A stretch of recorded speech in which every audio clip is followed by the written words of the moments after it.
Welcome to Check In to Check Out, the e-commerce growth podcast for mobile first. My name is Justin Ehrenstein and my co-host is Connor Burke.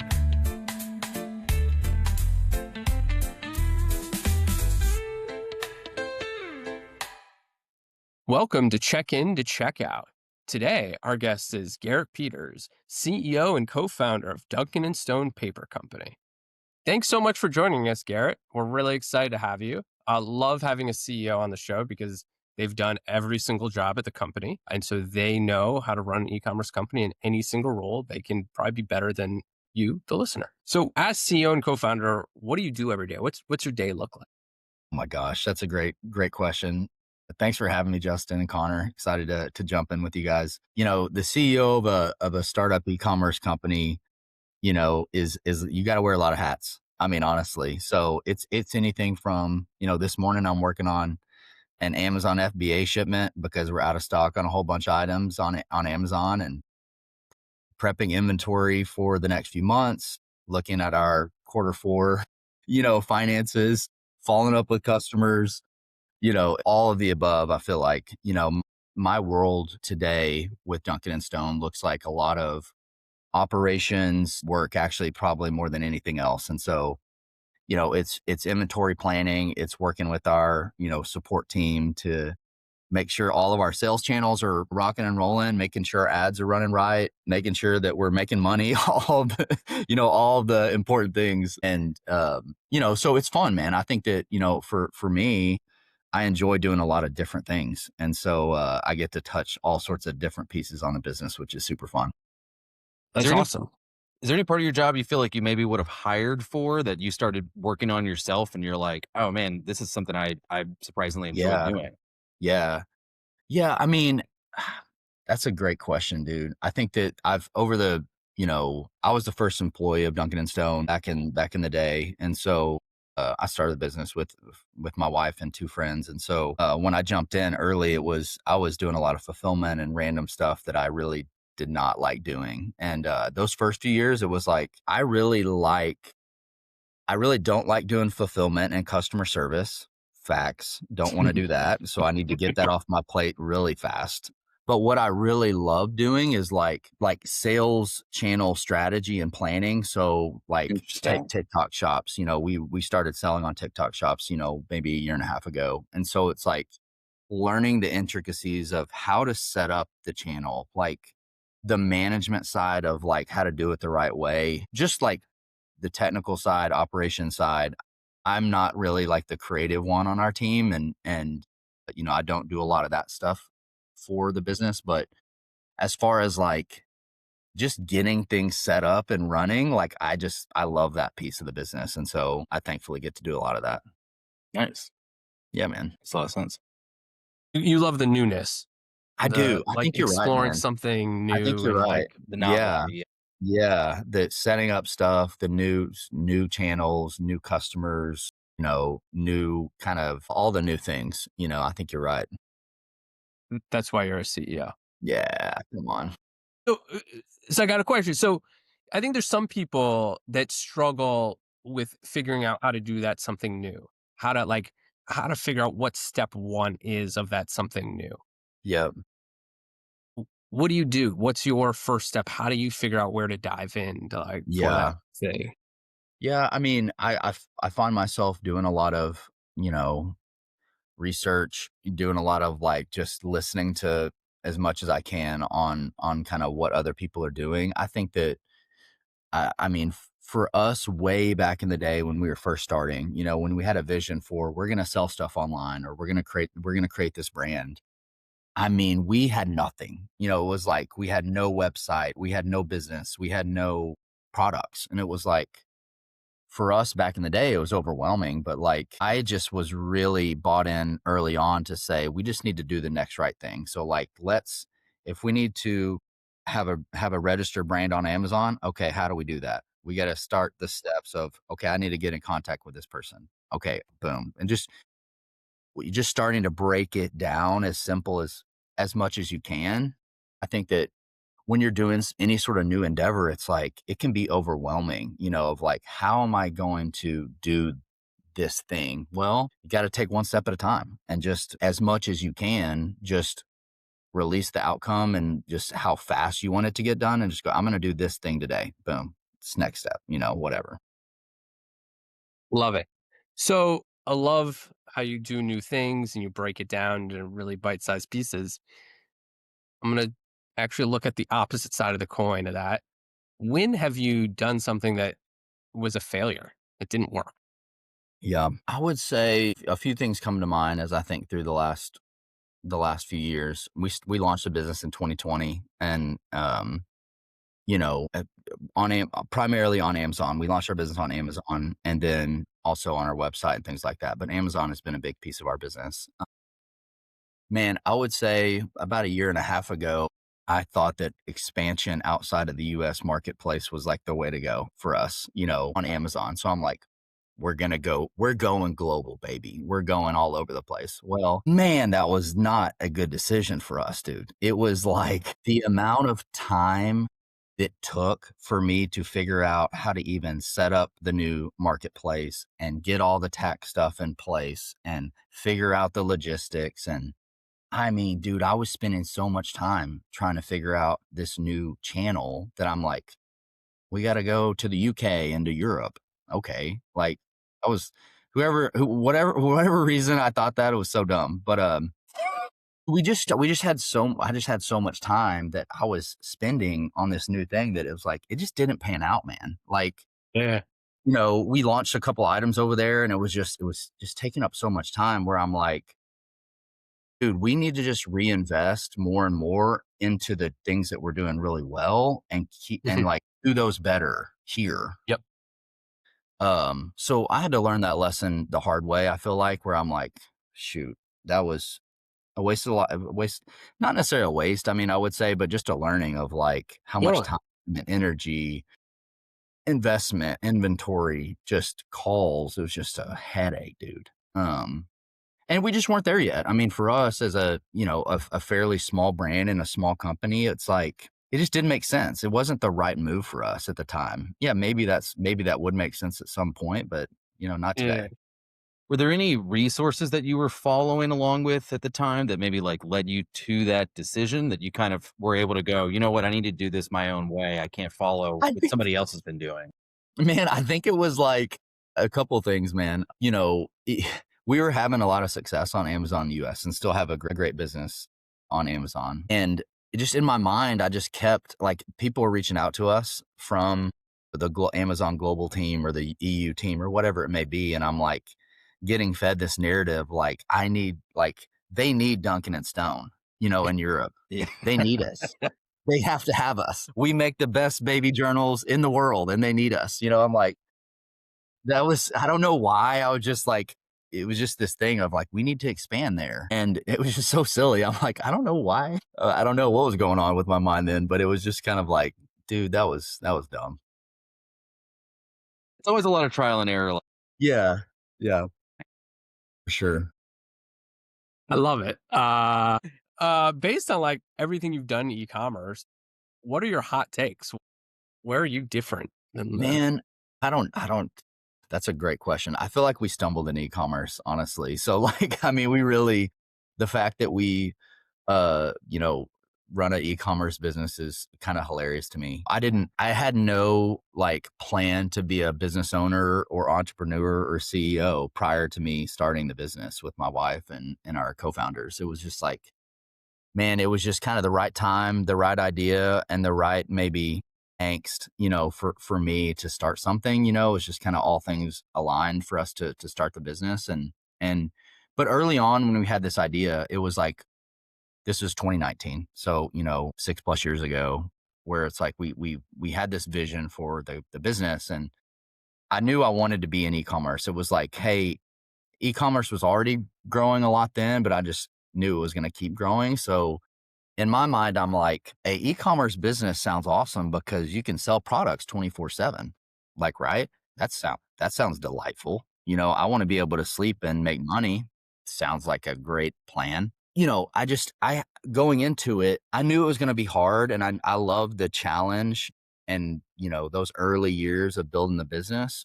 I just was well like like ill prepared for how much time and energy and effort it was really going to take. And so in my mind, when we launched a business in 2020, finally, when we started selling products, I'm like, this is going to be great. I'm like, this is the finish line. This, like, we're really going now. Like, we're live, we're rocking and rolling. Oh boy. I was like, what the heck? It was just so much work. The trudge of like getting something going was really, those first few years of our business was like, oh my gosh, this is a lot of work and takes a lot of time and energy and effort. Way more than I was prepared for. I'm just like, oh, we're selling products and it's just gonna go. The flywheel's rolling now, guys. Well, so my hot take is like, what comes to mind is something related to what I just said. It's like the amount of energy and time and effort it takes is going to be more than you probably, are thinking it's going to be, right?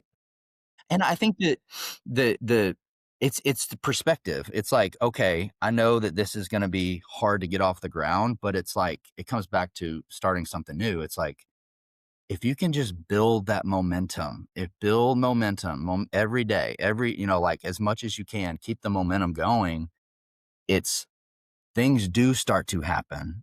You do start to see results. You do start to see success, and things start to grow over time. And now you're like going, okay, how do we keep this momentum going? How do we keep it happening? And that's kind of where I'm at, is like reinvesting into those things to make sure that it's still happening and still going. Totally. When you first started out and you were building that momentum, did y'all start with, like influencer marketing? Was it, mostly paid media, SEO? I think that was around the time I think Reddit SEO stuff was really kicking off back in 2019. Yeah, man, it was mostly SEO and paid media. And so when we were, it was, when we started on Amazon in particular, it was, hey, we want to make sure we're doing ads, PPC, all the stuff. It was a lot of that early on. We also did Google and Meta basically from day one too. And so, man, it was a lot of that. I think that we didn't do very much influencer marketing for years, truthfully. And we've just the last couple of years probably gotten into some of that. But yeah, it was a lot of just paid media stuff early on. Was that stuff that y'all did your own creative work on, you and your partners? Or Yep. Okay, so y'all did. Yeah, That's we awesome. did. We always took the early on, we really didn't have, we made the decision as a team early on to just try not to hire anything like initially. One, because we didn't have any money to pay anybody. So that was going to be hard to do. And then two, there was this idea of like, we wanted to really understand how the business worked, so whether it was the logistics, or when somebody makes an order on our website, what happens? What do they receive? What kind of email do they get? Where does it go? How do we fulfill that? It's a Just lot. all the nuts. Yeah, like I want to understand how this actually works. And, which was a decision, because I have friends that are like, I have an idea that I just want to have somebody else do it. That's fine. That's all good. But like, we wanted to understand all those pieces. So we were doing all this stuff internally. We were creating the ads. And so all the creative stuff we did in-house, and early on we were doing the paid media. It was bad, dude. It was bad. We're not digital marketers. We're not good at any of that stuff. And it was just like, how do we create these, campaigns? It was so silly. But over time, it was like we had to start finding people who were really experts into that stuff. And so, as our business has grown and scaled, we've intentionally found, experts that are good at paid media or retention marketing, or, whatever it may be. Do y'all Over time, have y'all hired partners for that, or is that something y'all are hiring in-house for? we still only have 4 employees. And so Okay, we nice. have 4 owners, employees, and then we outsource everything else, man. And so Interesting. agencies, we have no other employees that work for Duncan and Stone today. Now, I don't know if that's a good idea or not, to be honest with you. I'm not sure. It's a common question that comes up with a lot of CEOs, a lot of e-commerce directors, is when do I outsource this and when do I, Yeah. bring somebody in-house? Yeah. And it really is contextual. For sure. It sounds like with your situation, which is a very interesting situation compared to other people, where it's you and your wife, and then you have Yep. another married couple as well as. Yeah. So I'm sure that I don't know if that helps or hurts conflict resolution, but it seems like that might be a benefit to making these decisions and working on these projects Yeah. outsourcing Yeah. instead. It's definitely interesting. And that's, there it's right. Like context matters and our different situations, call for different, decisions. I mean, we basically early on all aligned that we didn't really want to build like a big organization or a business, so for the time being, it's like this is a lifestyle business in a lot of ways for us because it's two families. We need to make money on the business and live our life, and we all loved working on the business, and we're excited about it. We've had to do a lot of work the last probably 3 years to figure out, okay, what do we need to outsource? What do we need to keep in house? And really the question mark that I'm thinking through is like, at what point do we need to really hire some sort of operator or somebody internally? Because I think this is where I'm kind of wrestling, and I'm in the same boat as probably a lot of your listeners of like, gosh, it'd be kind of nice if I could just have somebody that just was a baller operator that just knew how to run an e-commerce business probably better than me, truthfully. And, so we're having an offsite meeting in a couple weeks, our team, and we were going to process through that, in more detail. I'll tell you one thing that was helpful for us, Connor, is it's a kind of a tool framework that someone told me about years ago. And basically the idea is he sat me down. It was a CEO coach and is a friend of mine. He sat me down and he was like, hey, you're doing a lot of stuff you don't like to do. Like, let's just work through your task and all these things. So we basically made a list of like a bunch of activities and major roles that I was doing. And then we kind of just ranked them, things that I was like, on a scale of 1 from 10, how passionate are you about this thing? On a scale of 1 from 10, how important is that thing? And just, he kind of like we mapped out like some of the stuff, which was super helpful for me because take customer service, for instance, as an example. Well, yes, it is really important. I'm not passionate about that. Like, we have to get that off of my plate so I can go do something else, So me and our team went through that exercise, and everybody has some different roles on the team, and it brings so much clarity because I'm like, oh, Sarah is our chief designer. She designs all our products. She loves it. She's really good at it. Like, she's legitimately good at that and loves it. We're not going to outsource that. She's going to keep doing that. But proofreading our journals, we can outsource that. No one needs to do that in house. And also, there's way better way. We don't need Garrett reading through our journals to like see if there's any spelling errors. Like, what am I doing? So I don't know. Like, it's such a balance, man. I'm always interested to learn different perspectives on stuff like that. When to hire, when to not, when to, all the stuff. I mean, I think what you just said is a great answer, though, and it's one of those probably a good indicator of how good of a leader you are. But it's getting people to work on things that they're passionate about, and I think that is a really hard thing to do as an e-commerce director and as a CEO, is helping people to not only figure that out themselves, but to be able to say, okay, I can give you the ability to go work on that, and I can take that away and do something else with it. Totally, somebody else 100%. And I think also a couple thoughts, man, is like, there's something about a startup or a new endeavor that just requires the grit and the just sheer figuring it out and getting something off the ground. It's like you almost like, I don't know if it's required. I probably wouldn't say that, but it's almost like such a benefit to understand some of that early on to like really value it. Like those first few years, we're just grinding, dude. We're just like trying to just get sales and we were doing whatever it took. And that season gave us so much. It was so valuable. It was hard. It was challenging. It was just, but like, I don't look back and wish that it would have been different. Cause like, that was the grit that like we went through to like get something going. And it's like, man, that was so good. Like I look back now and I'm like, man, those are some good years, man, where we're like just scraping it together. It's just like something about that is just so so amazing. But then the other piece that I was thinking through is, dude, I remember my wife is named Stephanie. She came to me.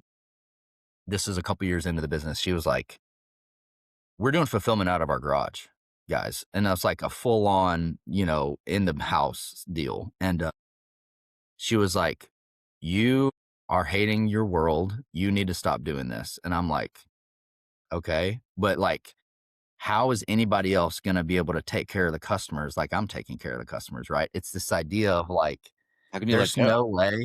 there's no way that somebody's going to be able to do this as good as me as the founder, like for sure. And you have to have humility and openness and like the ability to say like, no, there are experts out there and it doesn't all depend on me. Like, dude, when I moved everything off of my plate for fulfillment, it was the best. It was like, oh my gosh, why didn't I do this a year ago? Yeah. Like that was so stupid. I had in my mind, like, there's no way our business is going to be able to continue unless I'm doing this thing. And it's like, that's most likely inaccurate. There's just, what I'm saying? Yeah, 100%. That's a very insightful way to put it. Because I think a lot of people deal with that.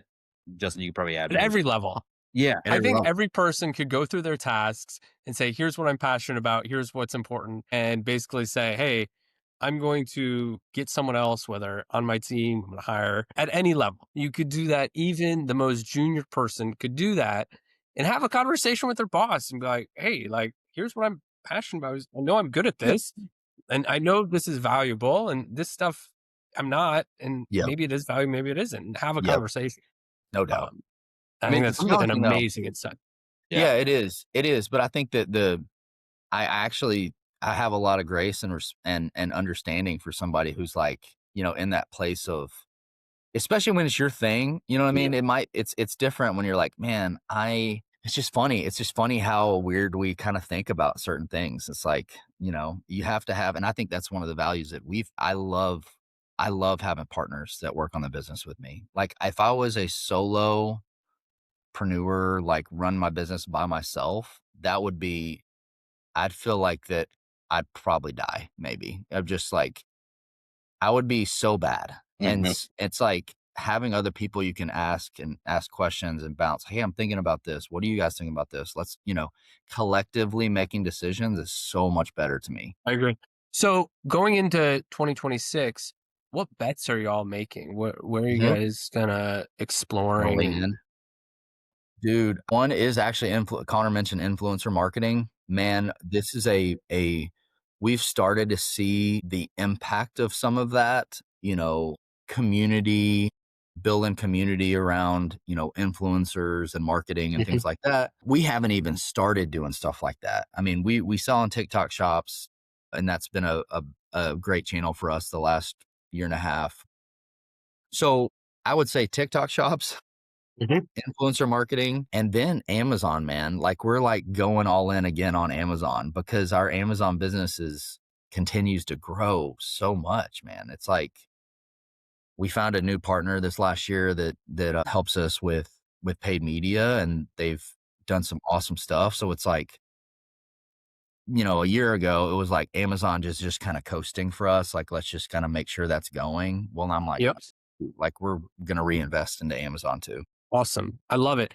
And how much are you in the weeds of like some of the Facebook paid media changes and how ton, man, not a ton. We just at some point in 2025, earlier in the year, we turned off our Facebook and Meta ads completely. It was like, I was just so sick of seeing the bad numbers, dude. I'm like, every time I talked to the agency that we were with, I'm like, our ROAS is basically nothing. I'm like, what are we paying for? This is so stupid. And so I was at the point last year where I'm like, just cut it, dude. Just stop spending on Meta completely. And, which was, I don't know if it was good or bad, but, we just basically stopped spending on Meta, but we turned that back on and revamped our Facebook ads toward the end of 2025. And they started doing really well, and I'm not really deep in the weeds on all that, truthfully, Justin. So I don't follow it very closely, but, we started to see a little bit better success just for our business recently. So Hmm. Interesting. When you're talking about TikTok Shop and the strategy around that, it's something that we've been pushing for a while with various clients. I think it works better with some. I think your product's great for it. Is there yeah, any part of that strategy that you think has really worked that you could share with other people? yeah, I would for sure. One tool that I would look into is it's called Yuka. It's spelled EUKA. I don't know if you've ever heard of this. We got Yuka's been super helpful for us, and so Yuka's been great. We use Levanta What as does well. Yuka do? It's for like influencer outreach. It's like more. It's almost like a CRM, for For outreach and influencers? building community and stuff like that. So that's been a really good one for us. And I would probably say like the thing I would look into if anybody hasn't yet, if they're selling on TikTok, that one's been really good. Um, Man, there's just we've seen more success with being intentional with samples and giving someone like being intentional with the creator to like build some sort of program versus just doing paid ads or whatever it may be. We just have seen a better return on stuff like that. And we still have a long way to go. I think that we're not doing it great, honestly. I look at a bunch of great brands out there who are like building different campaigns or giveaways or this or that. Then I'm like, man, it's crazy how much volume these brands are selling on this channel. And they've just unlocked this formula, with creators. It's awesome. I haven't, we haven't quite figured that piece out, so we're still growing there. Yeah. Interesting. So definitely investing in your relationship with the influencers and not Yeah. just, sending it out to random people and Yeah. something sticks, but building that. Yeah. Trying to be intentional. Like just Yeah. we're needing to be more intentional probably about that in 2026. That's probably where we're leaning is like, let's get a group of 30 or 40 or 50 of our best, creators and make some fun giveaways or plans or incentives, with them. That's just better than just throwing out, hey, we're going to give 100 samples away to these people to see what happens. Let's just see what sticks. So I don't know, like we still have a long way. Like I said, we're still trying to figure it out, but we're trying to be more intentional with influencer marketing this year. I love it. And to wrap up, Yeah, man. final question: what are you reading? What are you exploring this year? What Yeah. grabs your interest?